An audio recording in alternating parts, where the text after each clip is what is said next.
الحمد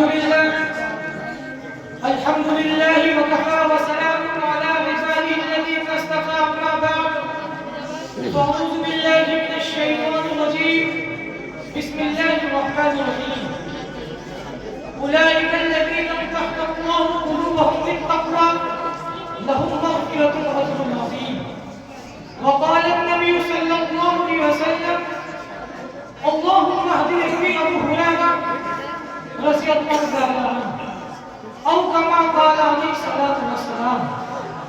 حضرات محترم معزز سامعین کرام اور عزیزان گرامی، آج میری تقریر کا عنوان شان مصطفیٰ صلی اللہ علیہ وسلم ہے.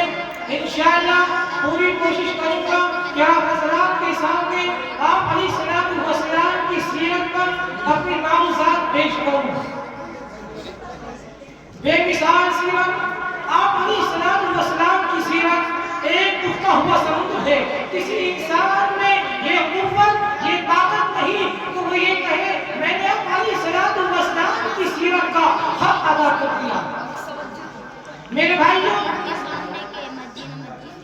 کسی آدمی نے علامہ بشیر سے کہا کہ اگر آپ سیرت بیان کرنے کا حق ادا نہیں کر سکتے تو سیرت بیان کرنے کی کیا ضرورت ہے؟ تو علامہ بشیر نے کہا کہ ہماری مثال مصر کی اس بوڑھی عورت کی سی ہے جو یوسف کو خریدنے کے لیے روئی کی ایک گٹھلی لائی تھی. کسی نے کہا اے ماں تیری اس گٹھلی سے یوسف خریدا جائے گا؟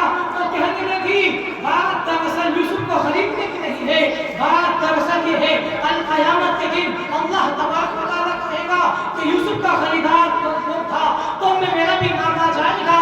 تو قرآن کہتا ہے وَرَفَعْنَا لَكَ ذِكْرَكَ، یہ نبی کی شان ہے. میرے بھائیوں، نبی چلتا ہے قرآن بولتا ہے، نبی بولتا ہے قرآن بولتا ہے، نبی مسکراتا ہے قرآن بولتا ہے، نبی روتا ہے قرآن بولتا ہے. ارے ہاں محمد کی ایک ایک ادا پر قرآن بولتا ہے. نبی مسجد میں ہے قرآن بولتا ہے، نبی اپنے صحابہ کو سینے سے لگاتا ہے تو قرآن بولتا ہے. اے پیغمبر میں نے تیری ایک ایک ادا کو قرآن میں اتار دیا، اس نے کہ تو اتنا بلند تیری وجہ سے مکہ کی گلیوں کو بلند کیا، میں نے تیری وجہ سے مدینہ شہر کو بلند کیا، میں نے تیری وجہ سے صحابہ کو اتنا بلند کر دیا. کل قیامت تک کوئی قطب، کوئی جوان، کوئی افغان ان کے قلبوں کا مقابلہ نہیں کر سکتا. میرے بھائیوں، اللہ تبارک و تعالیٰ نے دنیا کے اندر اور نبی بھیجے، کوئی ایک بستی کے لیے، کوئی ایک گاؤں کے لیے، کوئی ایک علاقے کے لیے، کوئی ایک ملک کے لیے، کوئی دو ملک کے لیے، لیکن قرآن چاہیے میرے آقا پر. ہمارا نبی آسمانوں کا نبی، زمینوں کا نبی، شمس و قمر کا نبی، شجر و حجر کا نبی، تحت العصر کا نبی، میرا نبی تمام نبیوں کا نبی.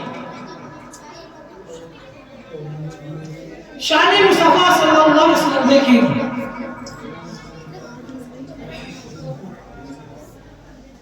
کہ موسیٰ نے پتھر پر لاٹھی ماری تو پانی کے بارے چشمے نکل آئے. تو قرآن کہتا ہے فَانْفَجَرَتْ مِنْهُ اثْنَتَا عَشْرَةَ عَيْنًا قَدْ عَلِمَ كُلُّ أُنَاسٍ مَشْرَبَهُمْ، کہ موسیٰ نے پتھر پر لاٹھی ماری، پانی کے بارے چشمے نکل آئے. دنیا حیران ہو گئی. میرے بھائیوں، پانی کا پہاڑ سے نکلتا جتنا بڑا کمال ہے، اتنا بڑا کمال آپ علیہ السلام نے دنیا کو بتایا اور دکھایا ہے کہ حدیبیہ کے موقع پر آپ علیہ السلام موجود تھے. صحابہ نے بتایا یا رسول اللہ پانی ختم ہو گیا. میرے آقا نے نبوت والا ہاتھ اٹھایا اور فرمایا کہ پانی کا پیالہ لاؤ. پانی کا پیالہ لایا گیا، پیالے کے اندر آقا نے اپنا ہاتھ ڈالا اور آقا کی انگلی سے پانی کی چشمے جاری ہو گئی.